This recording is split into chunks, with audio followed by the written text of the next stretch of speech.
네, 더일처치 요한복음 강의 32번째 시간입니다. 저는 진심이라는 제목으로 오늘 하나님의 말씀을 여러분들과 나누기를 원합니다.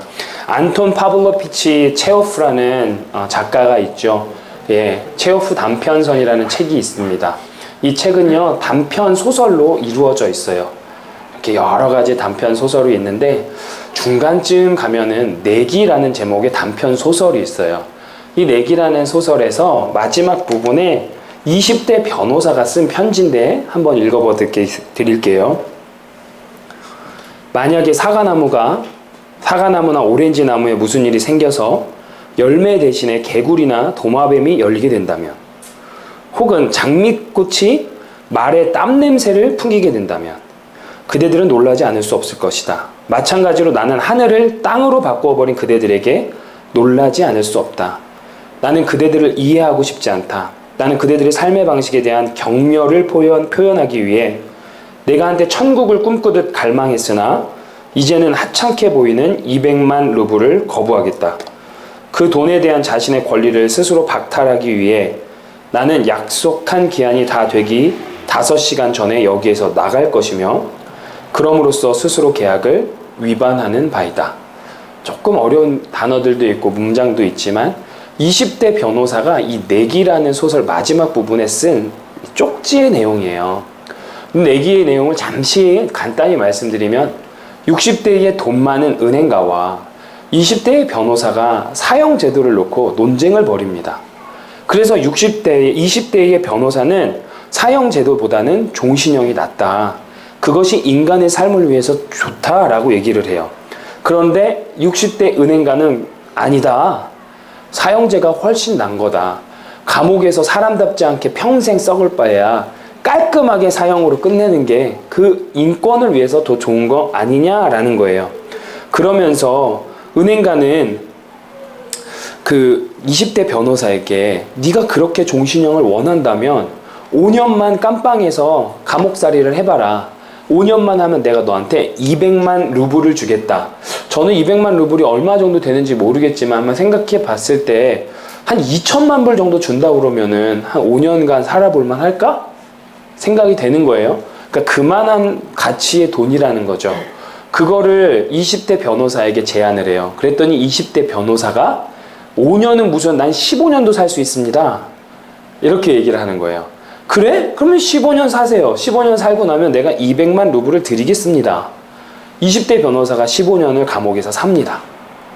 그리고 15년이 다 차지는 내일 정오가 되면 딱 15년이 되는데 오늘 새벽에 제가 읽어드렸던 편지를 쓰고 떠난 거예요.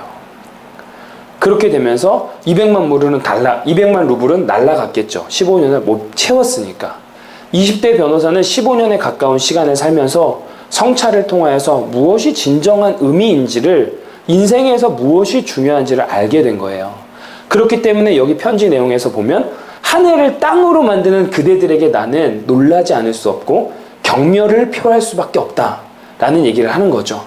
내가 처음에는 200만 루블이라는 돈 때문에 감옥에 들어왔지만 여기에서 15년간의 성찰을 하고 또 하나님 앞에 독대를 하고 신 앞에 섰더니 인생의 의미는 다른 곳에 있음을 알게 되고 내가 내 스스로 과감히 200만 루블을 포기하고 떠나는 거예요. 그리고 60대 은행가는 돈을 주기 싫어서 전날 밤에 조용히 경비원이 없는 틈을 타서 감옥에 들어가서 20대 변호사를 죽이려고 한 거예요. 그랬는데 딱 갔더니 20대 변호사는 이미 떠났고 그 쪽지 하나가 남겨있다라는 내용입니다. 저는 오늘 말씀의 본문을 통해서 이 맥락으로 접근을 해봤으면 좋겠어요. 우리가 오늘 이 말씀을 보면 베드로를 주님은 언급하시고 가룟 유다를 언급하시는 내용이 있습니다. 이 내용을 통해서 진짜 우리가 무엇을 잡고 살아가는 건지, 우리의 의미가 무엇이 있는지 좀 돌아보면 어떨까라는 거예요. 주님은 가룟 유다가 자신을 팔 것을 이미 아시고 얘기하셨어요. 오늘 본문의 내용을 보면 영생에 대한 관심은 전혀 없고 오직 돈에만, 세상에만 관심이 있었던 가룟 유다. 그러나 비록 허점투성이고 실수도 많고 소위 말하는 욱하는 욱돌이었던 베드로였지만 주님을 향한 마음은 진심이었어요. 그 베드로와 가룟 유다를 잠시 비교해 보면서 어떤 것이 신자의 삶인지, 어떤 것이 더 가치 있고 아름다운 크리스찬의 삶인지 우리가 돌아보기를 원합니다. 비록 부족하고 연약하고 흔들려도 주님께서 베드로에게 집중하시고 그 베드로를 사용하셔서 위대한 사도로 만들어셨던 예수 그리스도께서 우리가 믿는 예수 그리스도를 믿고 우리도 설령 그러한 모습일지라도 주님 힘입어 다시 한번 나아가는 결단의 시간 되시기를 주 예수 그리스도의 이름으로 축복합니다. 오늘 본문을 볼까요? 오늘 본문을 보면 예수님께서 5,000명을 먹이신 그 사건 이후 가버나움까지 온 수많은 군중과 제자들을 향하여서 얘기하십니다. 너희들이 구하는 것과 내가 얘기하는 게 다른 거예요. 예수님은 그들은 떡을 달라 하고 임금이 되어달라고 하는데 자꾸 생명과 영생에 대한, 하늘나라에 대한 이야기만 하시는 거예요. 그리고 지속적으로 주님을 믿는 자는 마지막 날에 내가 다시 살릴 것이다, 내가 너에게 영생을 줄 것이다 라는 얘기를 하셨더니 그들의 반응이 60절에 얘기 나오기 시작하는 거예요. 60절 볼까요? 제자 중 여럿이 듣고 말하되 이 말씀은 어렵도다, 누가 들을 수 있느냐 한데, 여기서 제자들이라는 표현이 나오죠. 여러분, 저는 제자를 세 가지로 구분합니다. 첫 번째 제자는 오병이어의 기적을 체험한 수많은 무리들, 그래서 주님을 따르기로 한 사람들, 첫 번째. 두 번째는 예수님이 진짜 데리고 다녔던 12제자들. 그리고 세 번째는 예수님께서 승천하시고 난 이후에 예수 그리스도를 믿고 구주로 영접해서 제자 되기를 자청하고 자기의 목숨과 삶을 들어서 그를 섬기는 수많은 우리의 믿음의 선배들, 그리고 여러분들, 이렇게 정의하고 싶어요. 근데 오늘 여기에서 여럿이 듣고, 제자 중 여럿이 듣고 말하되 이 말씀은 어렵도다, 누가 들을 수 있느냐 한데 라고 반응을 하는 거예요. 어렵다는 거예요. 진짜 어려웠을까요? 무슨 말 하는지 이해가 안 됐을까요? 아니에요. 이들의 이 이해가 안 된다는 말은 12제자, 저는 이 제자의 정의는 첫 번째 제자라고 봐요. 첫 번째 오병이어의 기적을 체험하고 예수님을 따르기로 작정한 그들. 근데 듣고 듣지 않으니까, 제가 지난주에 그랬죠. 보자 하니 보자기고, 듣고 가만히 있자 하니까 가만히인 줄 아나 하면서 수근거렸다고요. 그리고 나서 이해가 안 된다는 얘기를 하는 거예요. 진짜 문자적으로 이해가 안 된다는 의미가 아닐 거예요.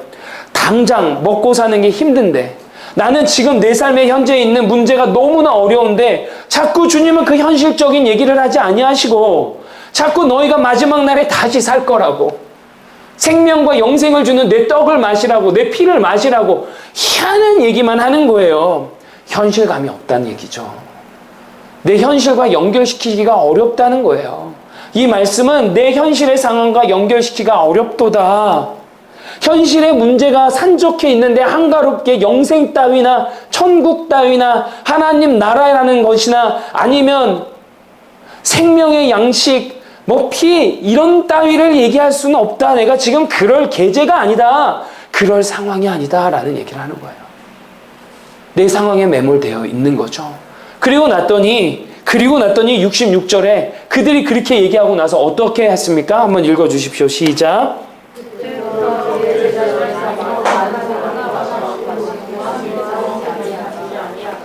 네, 그때 요한은요, 처음으로 예수님의 측근에 이제 12명의 제자가 있다는 걸 오늘 이 본문에서 밝히기 시작해요.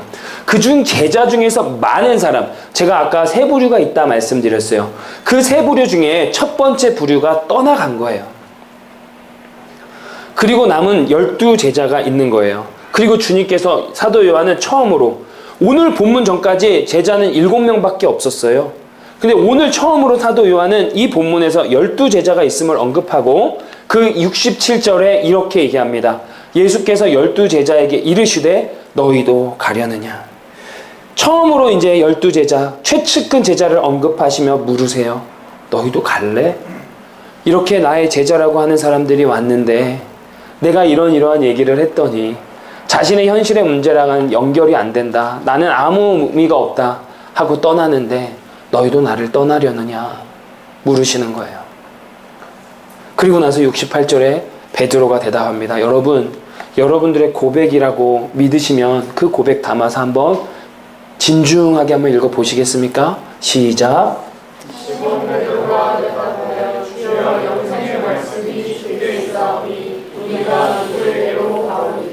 아멘.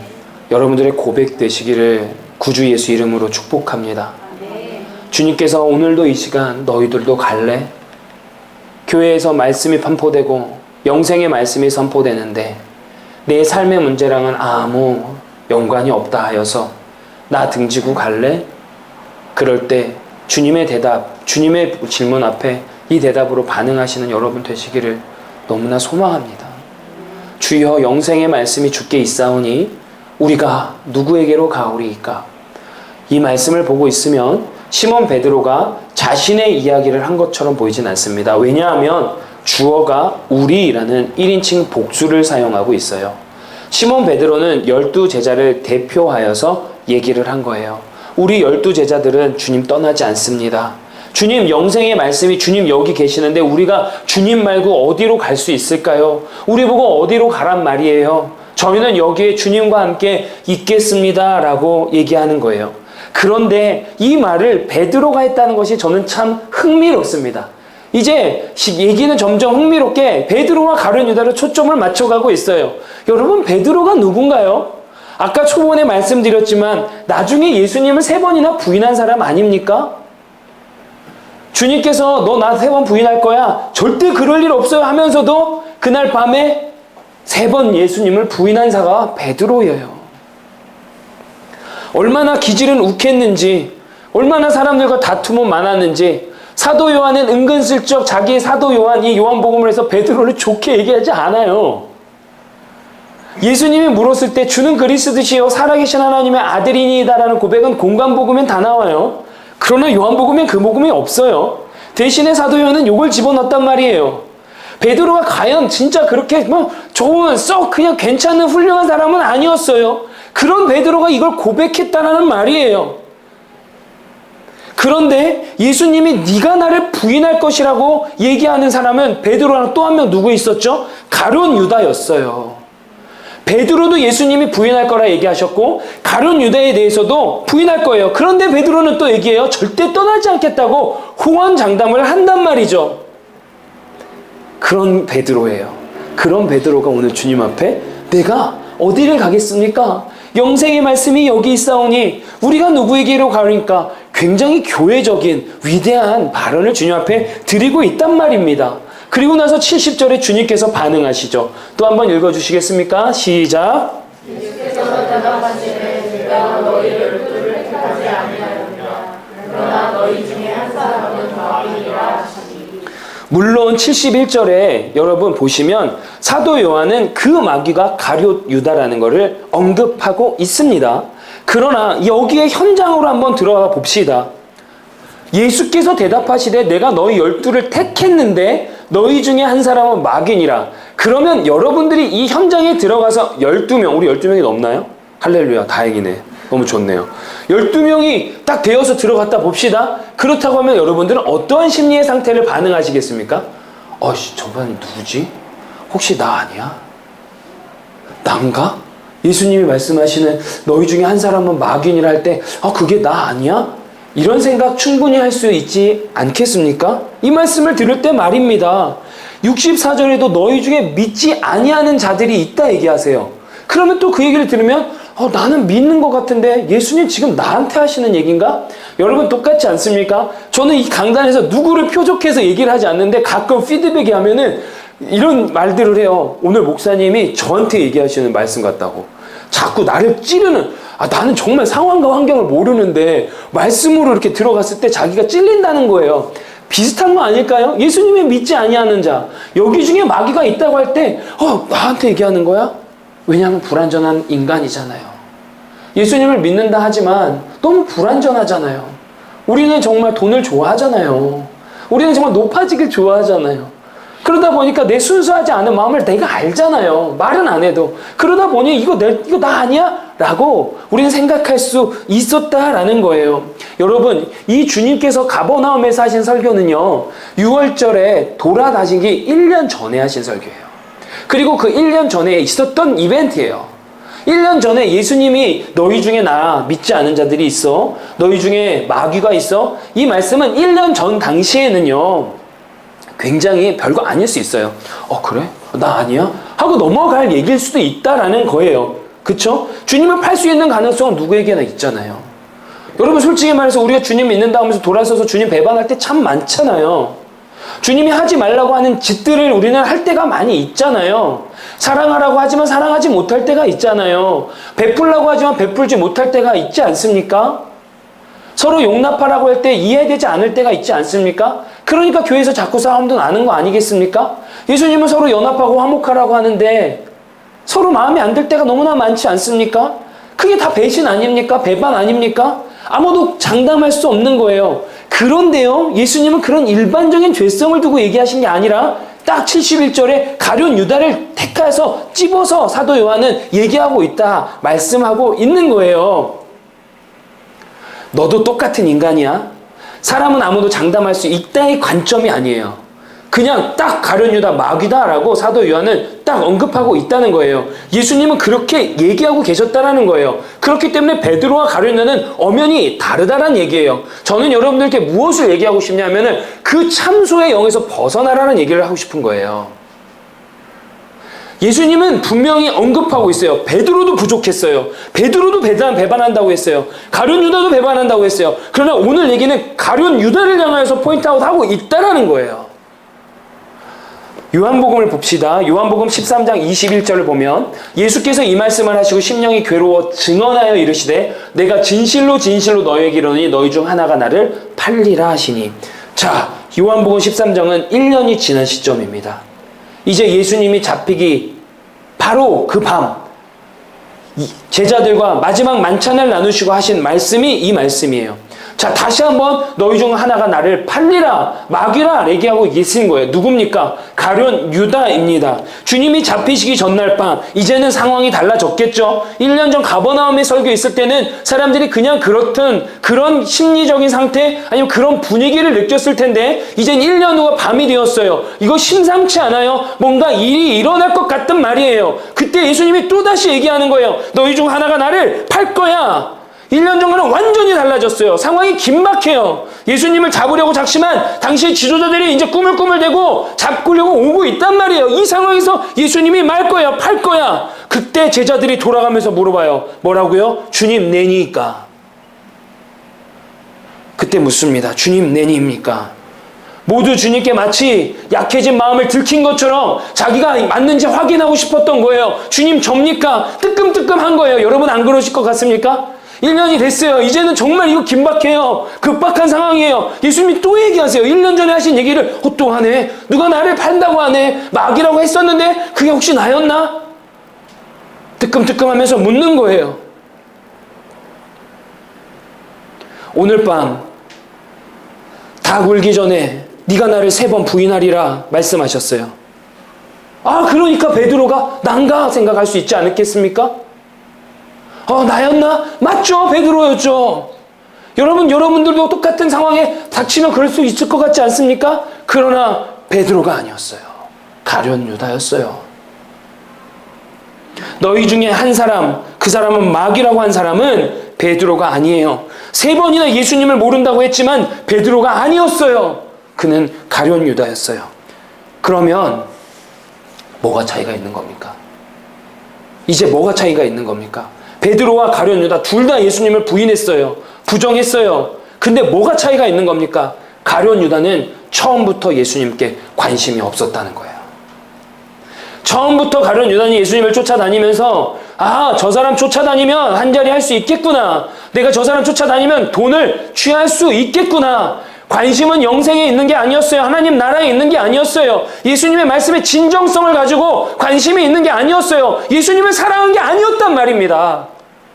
그게 가룟 유다였어요. 그러나 베드로는 3번이나 주님을 부인하고 그렇게 욱하는 기질을 가지고 허둥지둥대고 허점투성이 실수투성이였지만 베드로는 주님을 향한 그 진심은 있었다라는 말이에요. 요한복음의 12절에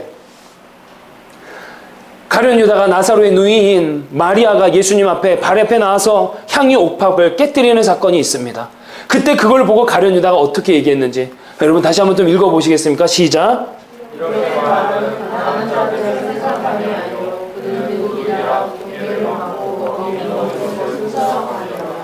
아멘. 누가 그랬습니까? 가룟 유다가 이 짓을 한 겁니다. 예수님이 돌아가시기 엿새 전에 있었던 마리아의 향유 옥합을 깨뜨리는 사건에 가룟 유다는 마리아를 향하여 비난합니다. 그거를 팔면 300데나리온이 나올 텐데 그 돈을 가지고 가난한 자들에 주면 될 텐데, 바로 머리에서 소위 말하는 계산이 일어난 거예요. 그런데 마치 그 얘기 예수님처럼 들리지 않습니까? 왜냐하면 예수님이 너희의 가진 것을 팔아서 나눠주라고 했거든요. 서로 사랑하라고 했거든요. 마치 예수님이 하신 말인 것처럼 포장을 해서 가룟 유다는 얘기하고 있어요. 그러나 그 본심은 그것이 아니었음을 사도 요한은 명백하게 기록하고 있는 거예요. 가난한 자들의 생각함이 아니었어요. 예수님을 흉내내서 자신의 이득을 취하려고 하는 거예요. 제가 가끔씩 하는 말 있습니다. 예수 팔아 장사하지 마십시오. 예수 팔아 장사하면 안 됩니다. 많은 목회자들이 지금 이 시대에도 예수 팔아 장사합니다. 이 강단에서 예수 팔아 장사해서 자신이 호의호식하고 자신이 잘 먹고 잘 살려고 어느덧 나도 모르는 사이에 마귀사탄의 악한 영에 휘둘려서 그렇게 살아가고 있단 말입니다. 여러분, 저는 별거 있을 것 같습니까? 그래서 기도해 달라는 얘기예요. 여러분들도 마찬가지입니다. 우리 예수 팔아 장사하지 않기를 원합니다. 앞으로는 그럴싸하게 예수님 이름 핑계 대면서 앞에서 그 뒤에서 우리의 흑심이 없냐라는 말이에요. 가룟 유다는 처음부터 예수님에게 관심이 없던 사람이었어요. 돈에만 관심이 있었어요. 그러니까 주님 말씀 붙들고 살아가고 싶지만 연약하고 두렵고 그렇기 때문에 맨날 쓰러지고 흔들렸던 사람이 아니었던 거예요. 처음부터 주님과는 상관이 없는 그런 사람이 가룟 유다였던 거예요. 그것이 베드로와 유다가 다른 점이에요. 사랑하는 여러분, 주님이 너희 중에 한 사람이 나를 팔리라고 하셨을 때 베드로도 근심하며 주님 내니이니까? 주님 저 아니죠? 라고 물었어요. 맞죠? 그러면 그 근심, 그러면 가룟 유다도 다 물었다고 했거든요. 그럼 가룟 유다도 주님 저 아니죠? 라고 물었을 거예요. 그쵸? 근데 차원이 다른 거예요. 베드로의 질문은 뭐예요? 내가 아니기를 바라는 마음. 내가 너무 연약한데, 나는 나를 아는데 내가 주님 배반하지 않기를 원하는 마음, 그거였어요. 근데 가룟 유다는 어떤 마음이에요? 들키지 않기를 원하는 바람. 너무 다른 얘기 아니에요? 베드로는 주님 저는 아니었으면 좋겠어요 하는 마음인데, 가룟 유다는 내 약함과 악함을 들키지 않기를 원하는 마음, 그 마음이었다는 거예요. 여러분 누굽니까? 여러분은 누구십니까? 베드로입니까? 가룟 유다입니까? 내가 진짜 주님 아니길 원해요. 저 진짜 그런 사람 안 되길 원해요 하는 베드로의 고백을 가진 자입니까? 아니면 나의 악함과 나의 이 얍삽함과 나의 이 악함을 걸리지 않기를 바라는, 들키지 않기를 바라는 가룟 유다의 심정입니까? 보란듯이 살아내지 못함이 주님 앞에서 늘 송구하고 늘 미안하고 죄송하고 오히려 주님의 이름을 욕되게 사는 것 같아서 참 마음이 아프고 불안하고, 그리고 이 자리에 그럼에도 주님의 은혜로 이 자리에 있음을 감사히 여길 줄 아는 그런 사람 아니십니까? 이게 베드로의 마음인 거였어요. 이게 저와 여러분들의 마음임을 저는 믿습니다. 비록 눈에 보이는 것들에 울고 웃으며 살고 있지만 그래도 영원한 나라를 소망하면서 내가 힘들어도 견뎌내고, 내가 잘 안 돼도 용서하려고 애써 보려고 하고, 내가 진짜 안 하고 싶어도 극복하고 싶은 그 사랑의 문제들이 있고, 나 진짜 잘 안 되지만 주님 도와주세요 하고 살아가는 그 모습이 베드로의 모습이라는 얘기예요. 그게 저와 여러분들의 모습임을 저는 믿습니다. 그렇기 때문에 우리는 가룟 유다는 아니라는 얘기예요. 부족하지만 예수님을 주님으로 믿고 진심으로 그를 따르고 싶은 마음 있는 거 아닙니까? 맞습니까? 그런 사람들 아멘으로 화답해 보시겠습니까? 네. 아멘. 아멘 안 하시면 가룟 유다예요. 미안하지만, 이원론이지만 미안하지만 그런 거예요. 다시 한번 여쭙습니다. 주님 진짜 예수 그리스도를 구주로 믿고 전심으로 그를 따르고 싶어 하시는 분은 맞으십니까? 아멘. 그렇다면 우리는 이 참소의 영에서 넘어가야 되는 거예요. 예수님은 분명히 베드로도 부정할 거고 가룟 유다도 부정할 거라고 얘기했지만 예수님은 여러분들에게 얘기한 게 아니라는 거예요. 가룟 유다는 처음부터 그런 거예요. 우리는 유다와 같은 사람이 아닙니다. 우리는 베드로와 같은 사람입니다. 영생의 말씀이 주께 있사오니 우리가 누구에게로 가오리이까? 진심으로 고백하고도 겁이 났을 거예요. 움츠러들고, 그러니까 보세요. 물 위로 걸어오는데 베드로도 너무 좋아서 물 위로 갔다가 바로 물을 보니까 빠지고 나는 그런 베드로였어요. 우리도 주를 위해 막 살면 때로는 여러분 저의 말씀을 듣고 가면 마음이 뜨거워져서 그래 일주일 잘 살아보자 했지만 돌아서서 현실을 딱 맞닥뜨렸을 때는 바로 무너지는 여러분들의 모습을 보지 않으십니까? 그래도 예수님 우리의 그 약함과 쓰러짐에 상관없이 말씀하세요. 나에게 오는 자는 내가 하나도 잃지 않을 거야. 너가 그렇게 연약해도 네가 나한테 그렇게 진심으로 온다면 내가 너를 잡을 거야. 그 누구도 너와 나의 사랑을 끊을 수가 없어. 이 말씀을 우리 주님께서 하시는 거예요. 저는 왜 처음부터 주님이 아시면서 가룟 유다를 데리고 다니셨는지는 모르겠어요. 근데 주님은 얘기를 하세요. 하나님께서 나에게 보내시지 않으면 나한테 못 온다고. 그렇다면 저는 하나님이 예정이 있구나. 가룟 유다는 참 안 됐지만 하나님이 예정하시지 않으셨구나. 그렇다면 베드로도 하나님이 예정하셨고 택하셨기 때문에 오게 하셨고 예수님이 잡으셨구나. 여기에 놀라운 은혜가 있는 거예요. 교회는 그래요. 여러분 교회에도 가룟 유다가 있습니다. 교회에 베드로도 있습니다. 이 두 종류의 사람이 있습니다. 살려고 하지만 뜻대로 되지 않아 정말 답답하고 두려운 마음으로 주님 접니까? 제가 주님을 배반할 자입니까? 하는 고백을 하는 자가 있지만 가룟 유다처럼 처음부터 아무 관심이 없는 나는 예수한테 내가 받을 것만 받으면 된다 하는 자들이 있다라는 말씀이에요. 그런데 그 택정함의 은혜가 얼마나 놀랍고 귀한 것인지 성경에서도 가룟 유다를 끝까지 예수님은 데리고 가셨어요. 그러나 거기에 붙여서 예수님 분명히 얘기하세요. 아버지 하나님께서 통해서 나에게 온 자라.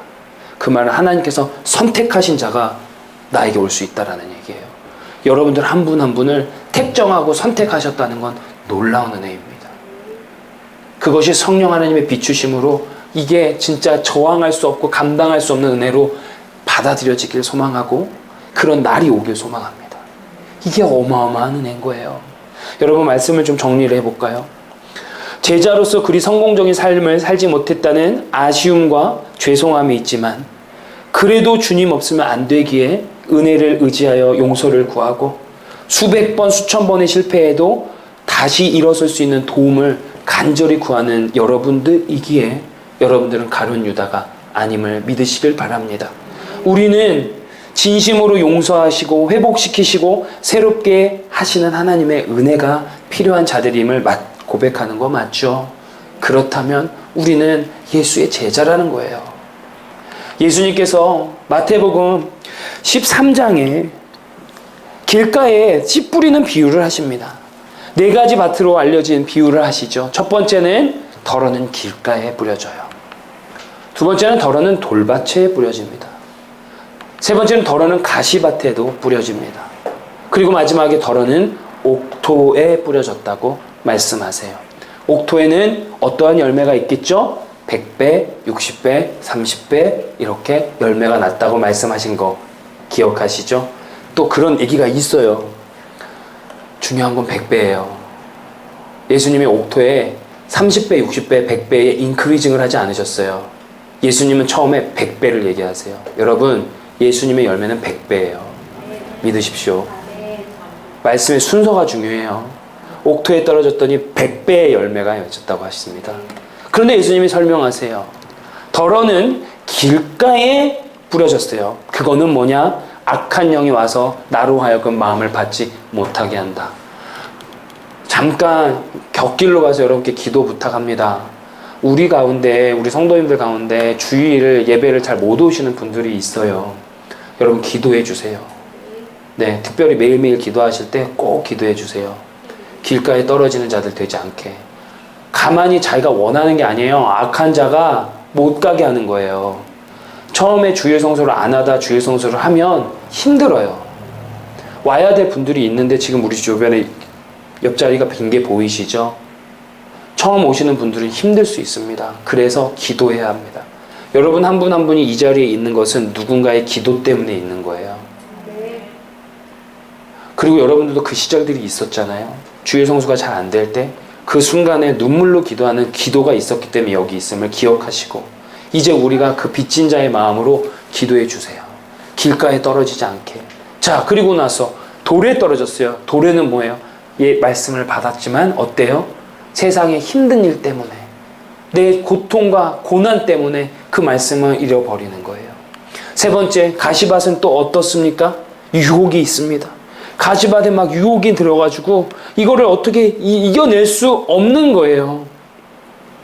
자, 그리고 마지막 옥토에 떨어진 매는 100배, 60배, 30배의 열매를 맺는다는 거예요. 저는 이 비유 대할 때마다 사실 좀 불편했습니다.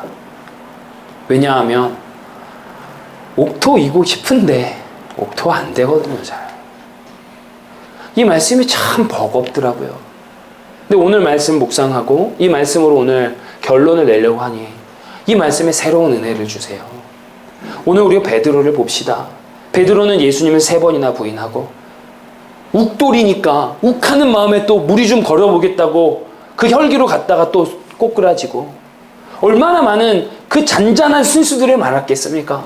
그럼에도 불구하고 예수 그리스도께서 베드로를 옥토되게 하셔서 그를 통하여 열매를 맺게 하셨단 말이죠. 그렇다면 우리의 마음밭도 때로는 길가일 때가 있을 거예요.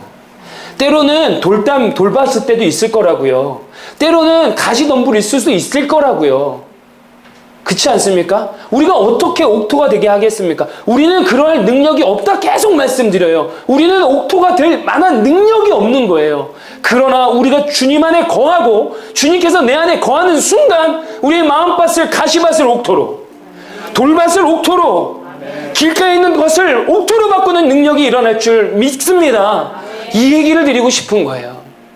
내가 지금은 설령 길가에 있는 것 같고 어쨌든 악한 영이 나를 자꾸 공격해서 내가 말씀을 잘 못 받는 것 같고 돌밭에 있어서 자꾸 내가 세상에 정말 어려운 가운데 잘 안 되는 하나님 어쩔 수 없잖아요, 목사님. 이래서 어떻게 교회를 가요? 어쩔 수 없잖아요. 어쩔 수 없잖아요. 이래서 안 되고 저래서 안 되고 저래서 안 돼. 네, 좋아요. 알아요. 그런 돌밭과 같은 심령일지라도 예수 그리스도께서 우리 가운데 거하시면 옥토로 바꾸실 수 있다는 거예요. 내가 세상에 유혹이 너무 많아서 목사님 오늘 한잔하고 싶어요. 내가 이해해요. 저도 그래서요. 알아요. 근데 그 유혹이 일지라도 주님 앞에 베드로의 심정으로 주님 저 안 됩니다. 도와주세요 할 때 주님께서 옥토로 맞으시고 싹을 맺게 하시고 100배, 60배, 30배의 열매를 맺게 하신다라는 겁니다. 옥토라서 가시 없고 옥토라서 돌 없고 옥토라서 딱딱한 부분 없겠습니까? 농사 좀 지어보시면 아시지 않습니까? 밭 좀 파보면 아시지 않습니까? 다 있습니다. 우리의 심령, 우리의 인생에 다 있단 말입니다. 그러나 여러분 좌절하지 마세요. 내가 가룟 유다라는 그 참소에 넘어가지 마세요. 불신앙의 핑계뜰 수군거리지 마세요. 주님을 의지하면 됩니다. 나를 의지하시니까 자꾸 안 되는 거예요. 왜 저에게 하나님께서 오늘 이번 이렇게 연말을 가면서 이러한 말씀들을 주시는지 모르겠어요. 여러분 그러하기에 순종이 귀한 겁니다. 내 능력으로 하는 게 아니라 하나님의 능력 의지하여 순종하는 겁니다. 교회의 직분과 사명이 만져졌을 때 옥토와 같은 이 마음을 달라고 하면서 순종하는 겁니다. 돌밭과 같은 마음, 가시밭과 같은 마음, 길가에 떨어진 마음으로 이렇기 때문에 안 되고 저렇기 때문에 안 되는 게 아니라 내 마음은 돌밭 같고 가시밭 같고 길가에 떨어진 것 같지만 주님 내 안에 옥토 만들 거 믿으니까 내가 주님 의지하여 가보겠습니다 하고 순종하며 가는 것입니다. 새가족 섬김이 수료하신 7분 축복합니다. 여러분들이 옥토여서가 아니라 예수께서 여러분들을 옥토되게 하셔서 수료하게 하심을 믿습니다. 그렇기 때문에 또 수료하지 못하신 분들 좌절하지 마시고 순종함으로 수료해 보십시오. 예수께서 그 과정마다 옥토되게 하심을 믿습니다. 여러분, 하나만 더 할까요? 옥토가요 그대로 넣는다고 옥됩니까? 아닙니다. 물도 계속 줘야 되고 김도 계속 매야 되고요, 밭도 계속 갈아야 주는 게 옥토입니다. 옥토는 그러니까 현재형이라는 얘기예요. 어느 한 시점의 얘기가 아니에요. 매일매일 주님과 동행하는 게 중요한 거예요. 옥토는 매일매일 만들어지는 거예요. 한번 옥토가 됐다고 끝나는 게 아니란 얘기예요. 우리의 삶을 돌아보십시오. 비록 부족하고 연약하고 안 되더라도 오늘 베드로의 심정으로 하나님 앞에 매달려 봅시다. 주님, 내 안에 거하십시오.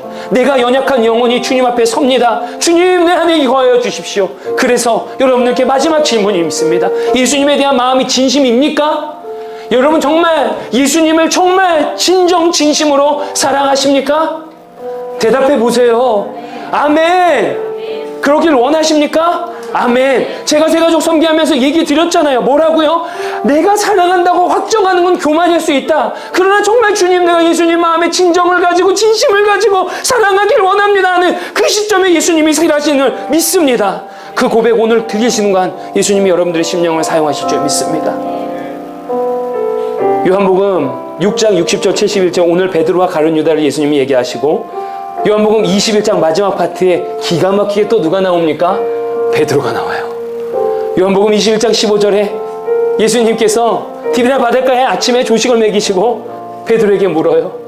너 나 사랑하니? 그때 베드로의 마음은 어땠을까요? 이미 예수님 3번 부인했어요.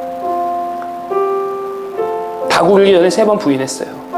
내가 그렇게 진심으로 사랑한다는 예수님을 부인했다고요. 그리고 예수님이 나한테 오셨어요. 근데 너희 내 말이 맞지? 너 나 부인한다고 했지? 이렇게 책망하신 게 아니에요. 예수님이 힘찬 음성으로 물으세요. 너가 나 사랑하니? 그때 베드로의 심령 어땠을까요? 실패와 수치심. 예수님 너무 미안해요. 내가 안 한다고 했는데 예수님 너무 미안해요. 그때 예수님이 물으세요. 너 나 사랑하냐고. 그때 베드로가 하는 말이, 주님, 떨리는 목소리로 아마 얘기했을 겁니다. 내가 주를 사랑하나이다. 주님 배신했지만, 주님 부인했지만 내가 주를 사랑하나이다. 일어서십시오, 여러분. 일어섭시다. 힘들고 어려워도, 또 우리가 부인하고 배신해도 주님이 또 오늘 우리에게 인자하게 물으실 때 대답합시다. 너 나 사랑하니? 네, 주님, 제가 주님을 사랑합니다. 비록 부족해도 주님 사랑합니다. 그렇게 고백하는 저와 여러분, 그 예수의 능력으로 살아가는 우리 모든 가족들 되길 예수의 이름으로 축복합니다. 아멘. 우리 한번